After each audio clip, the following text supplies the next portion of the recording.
Good morning, everyone. My humble bows to you all. Let me begin this talk with a prayer to the Gurus.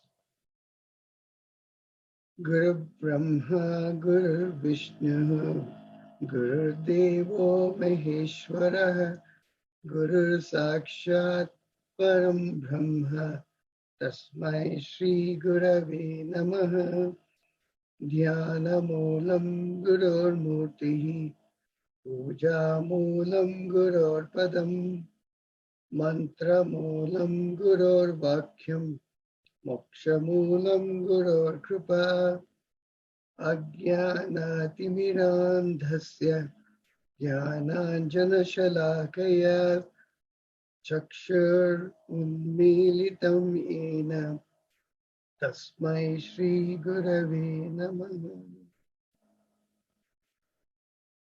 I bow down to Supreme Almighty God. I bow down to saints and sages of all times, of all places. I bow down to our beautiful lineage of Kriya masters, in particular to our Gurudev Paramahamsa Hariharananda and to our Guruji Paramahamsa Pragyananda. I bow down to the divinity within you all. Jai Guru. Good morning, everyone. I hope you can all hear me. I think I need to increase my computer volume. Give me a second.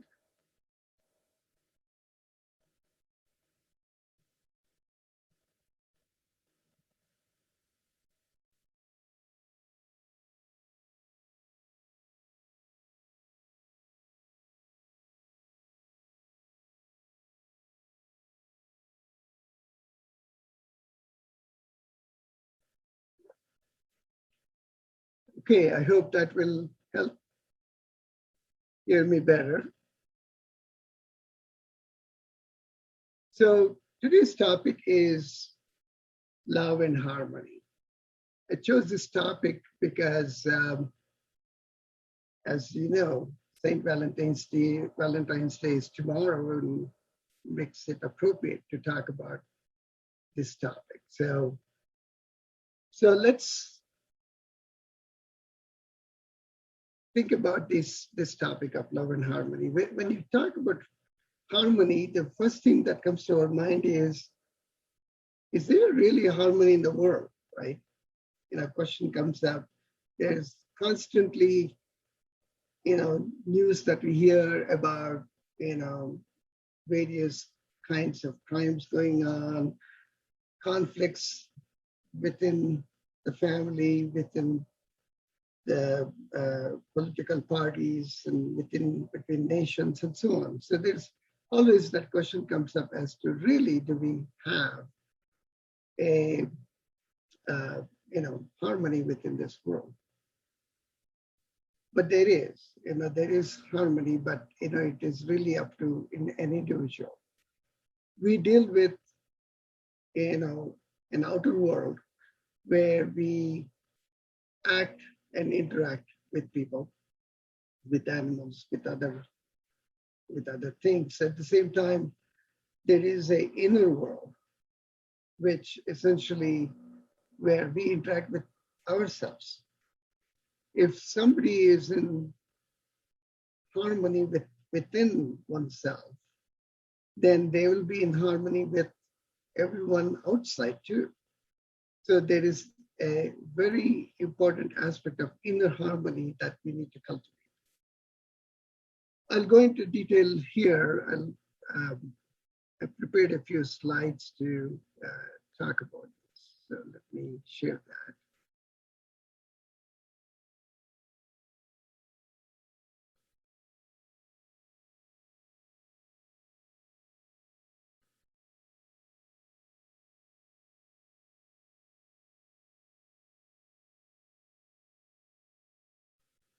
Okay, so hope you can see this these slides here.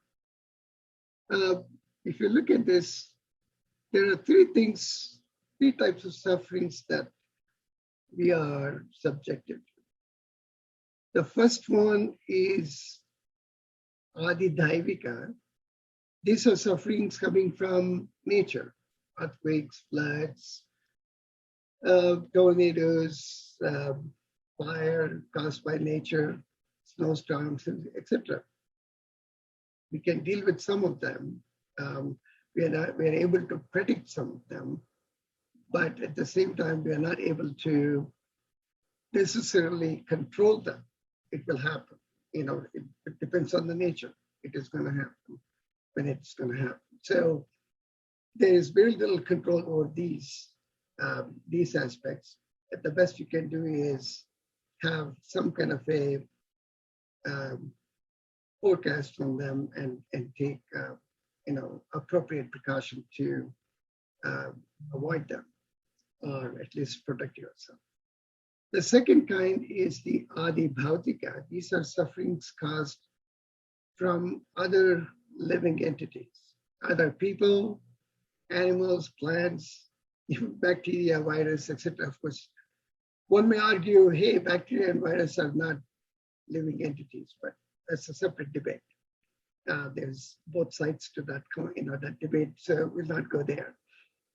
But the thing is, with respect to these, we have some control over these. For example, by living in harmony with people, with animals, we can avoid much of this suffering. We can also avoid by, basically, keeping away from problematic situations where you can encounter these sufferings, or by protecting oneself, by appropriate, for example, vaccinations and masks and so on that we have recently done so. So there's some control over these. The third one is the Adhyatmika suffering, which is caused by one's own body and mind. We should have more control over these, in general. First of all, as far as the body goes, if you are able to do healthy living with proper exercise, diet, rest, taking appropriate vitamins, supplements, and so on, we can prevent bodily sufferings, right?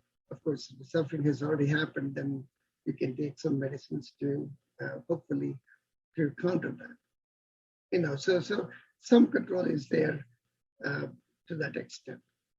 But, more control if you were to exercise a better living with respect to the body aspects. Now, with respect to the mind, we also have various ability for that. For example, meditation gives you the ability to, calm your mind, keep your mind contented, right? Attitude, discrimination, dispassion, all of these develop control over our senses and the mind, and as well as the thoughts that lead to inner harmony.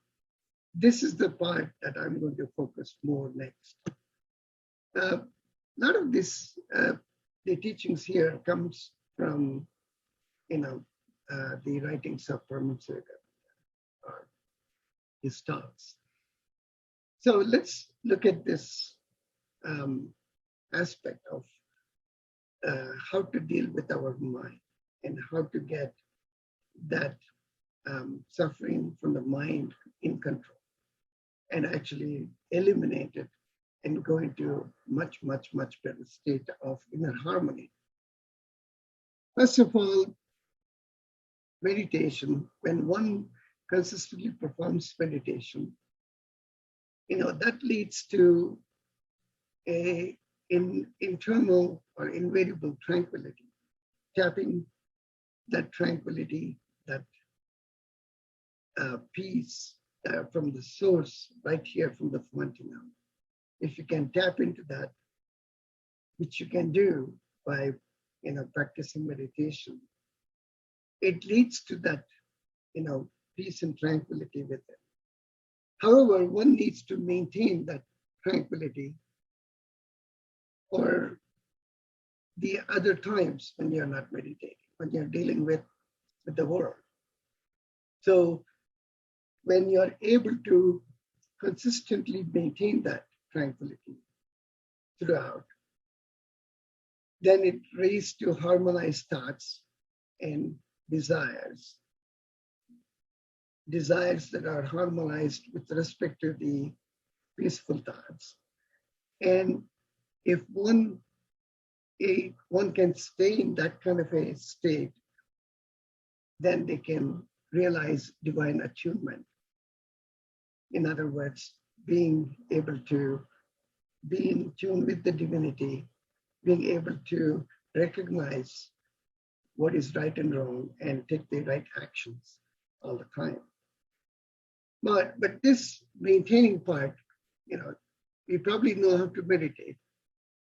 We probably know how to tap into that peace and tranquility from the source in the fontanelle. The next question comes to us is, how do we maintain that invariable tranquility or inner harmony? The first thing is it requires discrimination. Discrimination in terms of the kind of thoughts that we have. Without going into any kind of a thoughts that take us astray from this peace, from this tranquility, if you are able to discriminate and basically not follow those thoughts, discrimination happens. And when that discrimination becomes a continuous habit that is practiced, all the time, then it leads to pure mind. What is pure mind? A pure mind is one that rejects all those negative thoughts. In fact, these negative thoughts start to subside coming into you as you practice discrimination. And so it leads to pure thoughts. When you have the pure thoughts, there is basically conservation of energy within you. You're not dissipating your energy in thoughts that are not worth thinking, let's put it that way. So in negativity. And that leads to a pure heart. A pure heart is one basically that, is one which, looks for the welfare of everyone. It is not just for oneself, for the entire humanity, entire world, entire universe. And that pure heart leads to love and forbearance. Forbearance, when I say forbearance, is basically being patient with respect to in your dealings, in your relationships with others. So all of that leads to inner harmony. That inner harmony, when cultivated within, it becomes reflected in your dealings outside.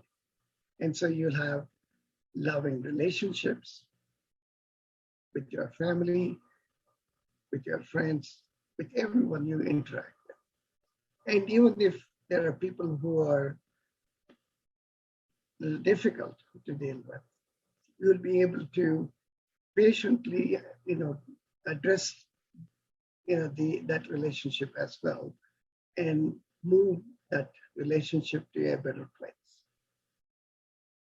Also, the inner harmony leads to inner peace that cannot be easily disturbed, and it gives into a great inner strength. It gives you that strength to deal with the world, with situations, whatever they be. A great example of this is Mahatma Gandhi. How he was able to, with his inner harmony, with his inner peace, he was able to bring hundreds of millions of people together into one common principle. of ahimsa, or nonviolence, principle of nonviolence, and lead against the powerful, um, British Empire to give independence to India. Now, there's an interesting story also I want to relate to you about that Paramahansa Yoganji talks about a yogi who had a very difficult wife who was very short-tempered, and she would, get into this short temper very easily, provoked into short temper very easily. This yogi had this beautiful inner peace, inner harmony. So he had all the patience in the world to deal with her. And, but, that didn't still help her. She was still irked by the smallest of the things. So one of the things, when she found that all her different ways did not work to deviate him from his meditation practice and his study of the scriptures, one day she decided that she's going to basically burn all his books. So she takes all the books and sets a bonfire, which in fact burns the whole home as well. And of course, you can imagine what happens to her situation when she finds her home is on fire and she's not able to control that. At that point, this yogi comes to her side and says, "I'm so thankful to you. I loved you you taught me how to be patient, how to be loving, in all situations. But now you have taught me how to be detached from my books and this house. So you're really a great teacher for me. Thank you so much." So the person who has that kind of an inner harmony or inner peace, is not even perturbed by these kind of scenarios. Now, Yoganji has a few wonderful sayings about inner harmony. He mentions a person who does not get along with others is one who does not get along with himself or herself. So in Yoganji's life, there was a time when he gave a discourse and there was huge audience at the time. Once all the audience left, there was just one person who came to Yoganji, and he had his disciples around. So he came to Yoganji and started telling him, "You monks are really parasites. You basically are living off of others. You basically, don't work, have a great time, have a good time, basically at the expense of others," and so on. He basically kept on accusing Yoganji of various things like this. And Yoganji did not want to contradict him because he knew that, that's going to just basically add fuel to his fire, and he's going to go into deeper arguments. At the same time, he didn't want to agree with him either. So he said, "Maybe so, maybe so, maybe so." For everything he said, "Maybe so." Of course, the disciples around Yoganji were getting really upset with this guy. So Yoganji said, "Send them away, don't worry, I'll take care of this person, you just go away." So they left. And Yoganji, let this person go on for some period of time. And when the person got exhausted because he was not really getting the reaction that he wanted to get, because he was not upsetting Yoganji, then, he basically had to stop at some point. And at that point, Yoganji basically told him, "Okay, let me give you, my peace of mind.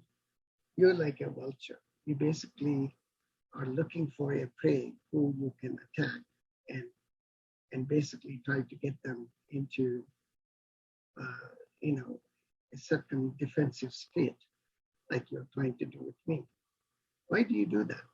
Why do you have to do this kind of a thing? Why don't you become peaceful within yourself? That's what it shows. You're not peaceful within yourself. You need to get your enjoyment from, hurting others. Why don't you become peaceful with it?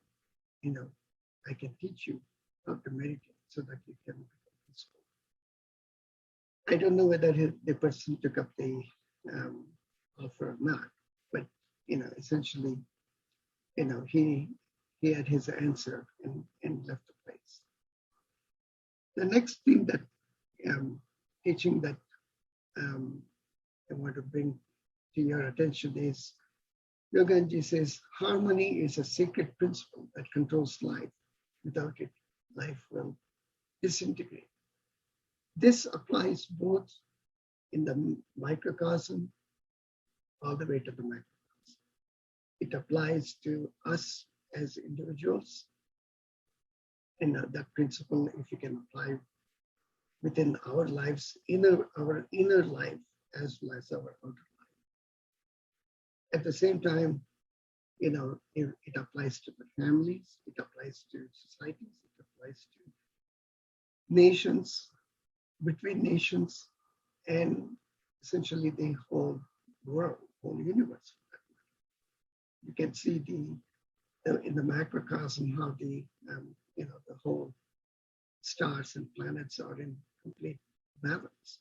There is a harmony that is going on to maintaining this universe, working the way it is.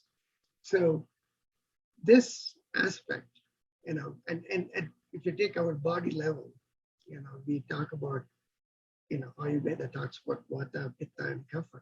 Those need to be in balance. If those are not in balance, diseases will come. And those diseases can eat our life away. So there needs to be that balance that needs to happen at our body level, within our mind and senses, of course, but also outside the world, in the outside world as well. So harmony is that sacred principle. And Yoganji says, although there seems to be disharmony within the entire world, when you take the big picture, you will find harmony is that principle still that is maintaining the entire universe. Love nurtures all things that grow. It harmonizes and unites. Before I go there, let's look at this. Love follows where there is harmony, and harmony brings love. This is a very key aspect. Now, there needs to be harmony, and with the harmony, there ensues love. There is a love that comes into picture. Now, if you go into the Sanskrit word for harmony, there are 20 or so words. And if you go to look up the words for love, they're just innumerable. I don't even know the number. But I just want to bring you two words here. Raga. Raga refers to harmony. Normally, a lot of times raga is mentioned as attachment. It's the other meaning for raga is harmony. And anuraga is one that follows. Anu means something that follows. So something that follows harmony is love. So anuraga represents love. So we can see from these two words that love and harmony go hand in hand. Harmony needs to happen first. Inner harmony needs to happen first. And then comes that love that nurtures all things that grow. And of course, in turn, it harmonizes and unites everything.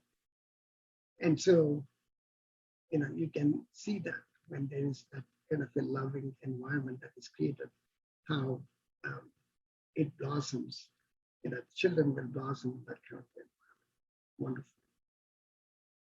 When love, forbearance, and wisdom are cultivated, then life will be flooded with the light and bliss of divine.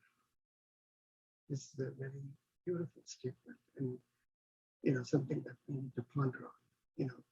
When there is love and patience to deal with others, and wisdom in terms of discrimination that are cultivated, then we cannot but have that beautiful divine harmony. Going into to the Bible, there are some 36 different quotes in Bible talking about harmony. For example, quoting from Romans, live in harmony with each other, do not be arrogant, but associated with humble people. Do not think that you are wiser than you really are. One of the things, in the Bhagavad Gita, chapter 16, there are divine qualities. Lord Krishna talks about divine qualities and demonic qualities. One of the demonic qualities is arrogance. When you have that arrogance, that's one of the qualities mentioned there.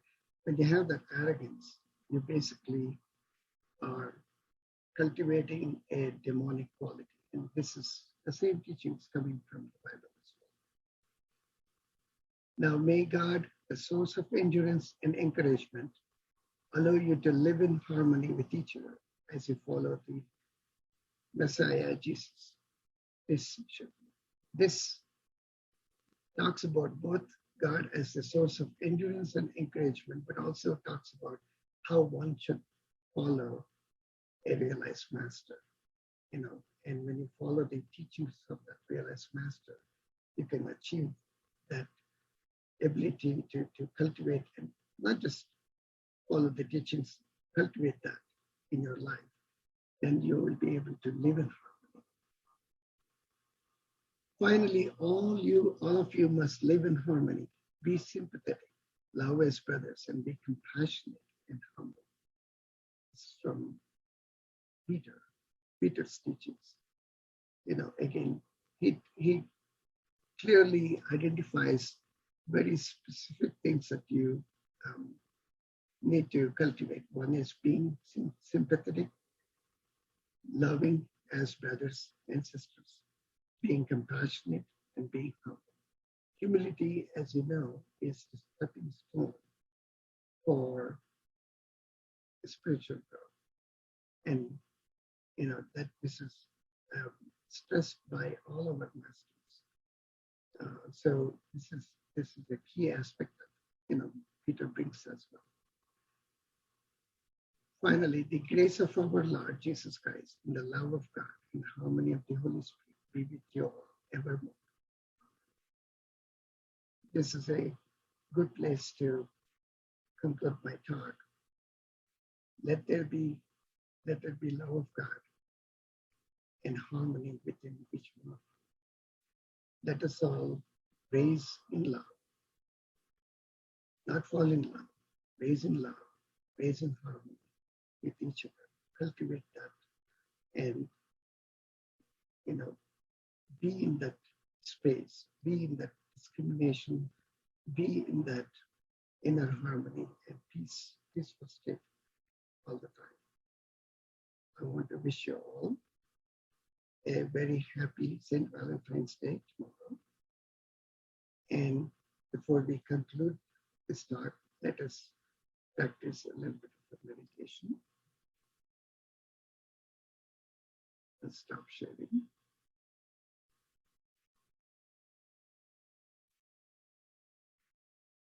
Please sit straight.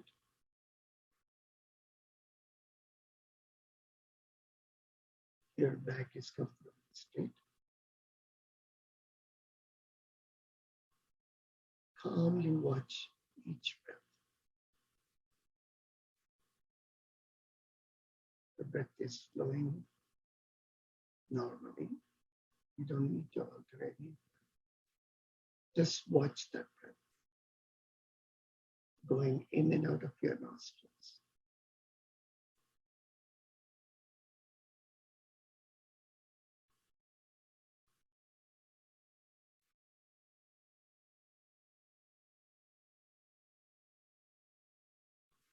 calmly remember God within. Whatever God means to you.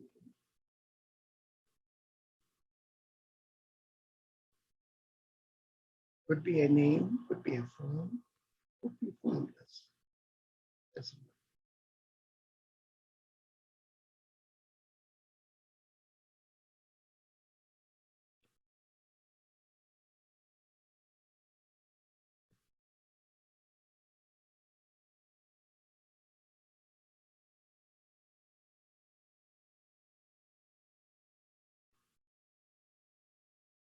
Now let us take some deep inhalations, exhalations.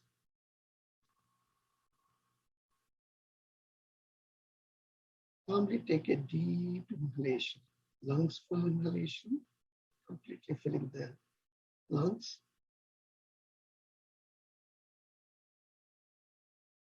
Exhale slowly through the nose.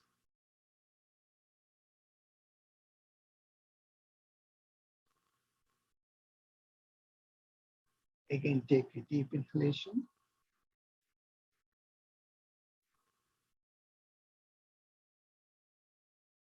Exhale.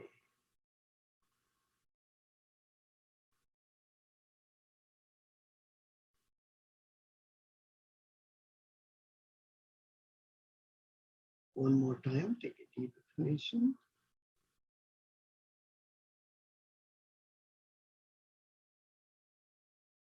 Exhale.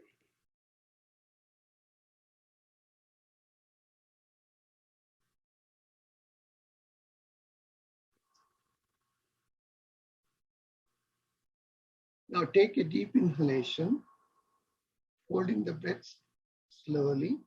Bow down. Bow down comfortably where you are. If you're sitting on a chair,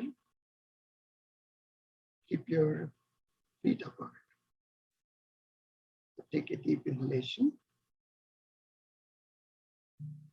holding the breath slowly. Exhale.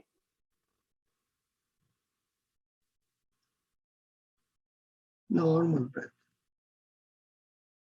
Calmly concentrate within, remembering God.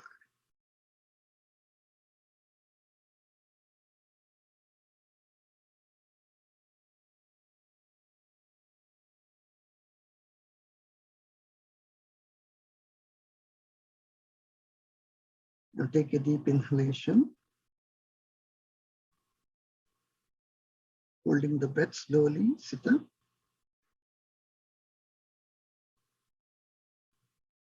Exhale.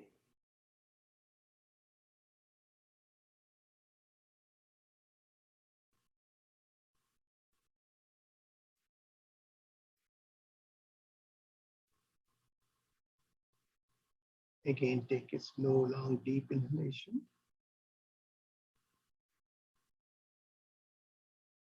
Holding the breath, bow down.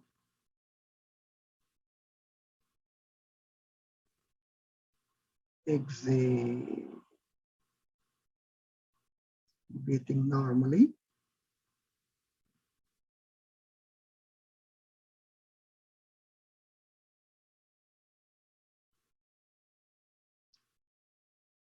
Remembering God within.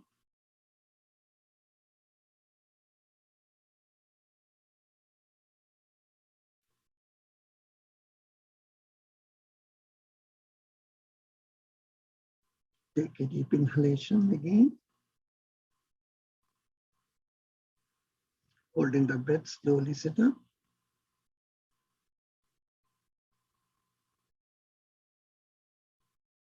Exhale.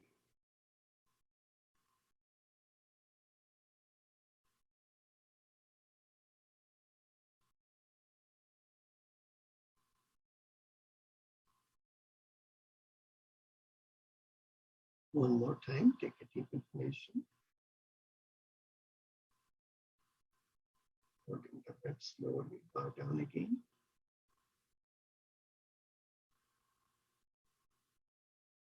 Exhale calmly, slowly, through the nose.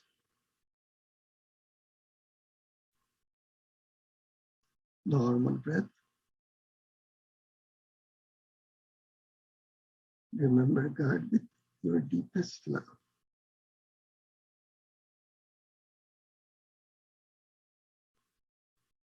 Don't pursue any other thoughts.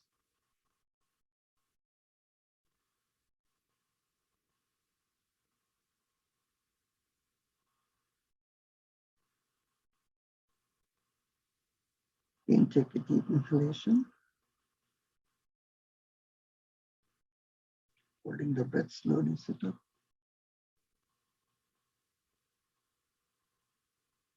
Exhale.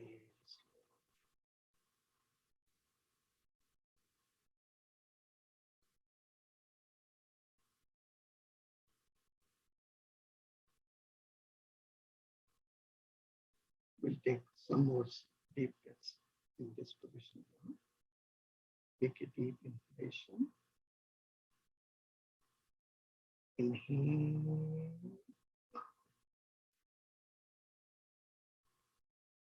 Exhale.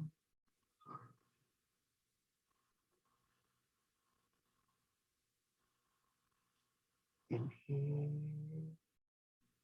Hard. Exhale.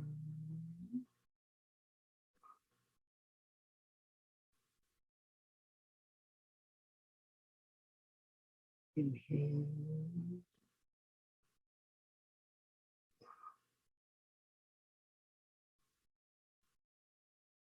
Exhale.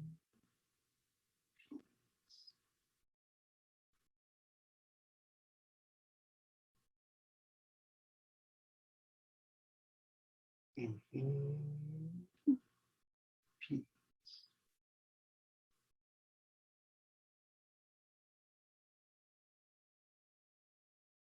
Exhale. Love.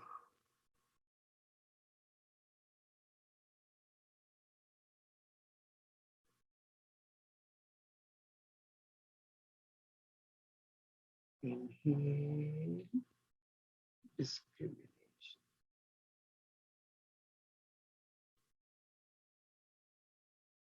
Exhale. Perfect.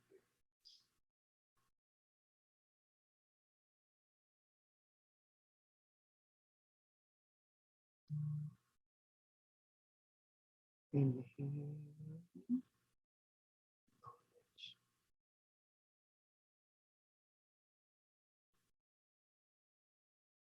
Exhale. In.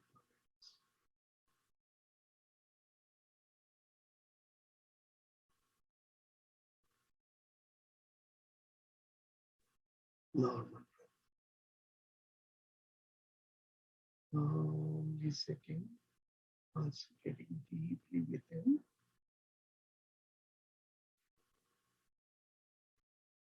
quieting the mind.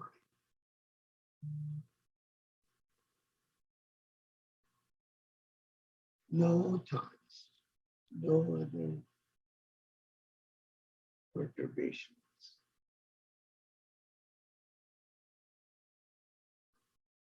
Try to go into deeper meditation, absorbed in the love, absorbed in humility, humbly surrendering to God.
Only bring your attention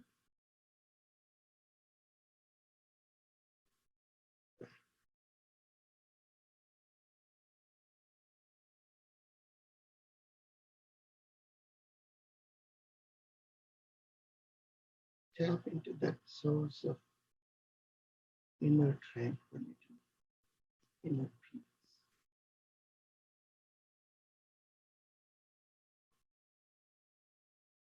God is powering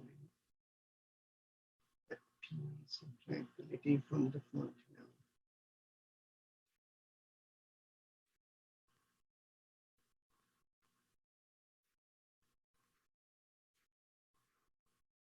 Absorb it in the whole day.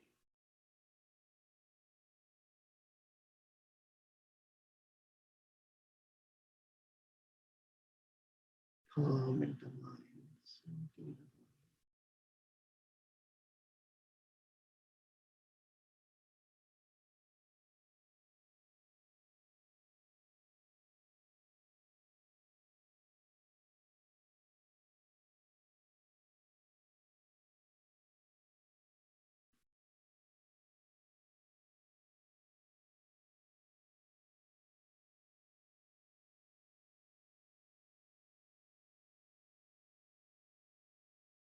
continue to remain in that state of inner peace, inner tranquility, inner harmony.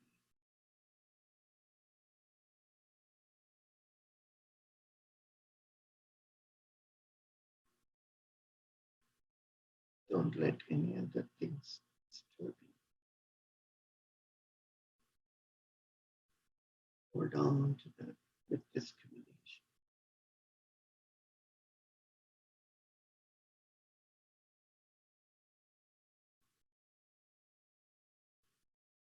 I'll conclude this talk with a prayer. Sarve bhavantu sukhinah. Sarve santu niramaya. Sarve bhadrani pashyantu. Ma kaschit dukkha bhag bhavet. Let everyone be happy. Let everyone be devoid of any misery. Let everyone experience the auspiciousness, peace, tranquility, love, and harmony. Let no one be afflicted by any sorrows, any diseases, any other problem. Om Purnamadaha Purnamidam Purnat Purnamudachyate Purnasya Purnamadaya Purnamevavashishyate. Om Shanti Shanti Shanti. Let the blessings of God and Gurus, their love, their protection, their guidance and group, guidance and grace be on all of us. Let us all grow in love and harmony. Let's cultivate more inner peace and tranquility. Let us grow in discrimination. Let us grow in our wisdom. I pray to you all that God and Gurus bless you.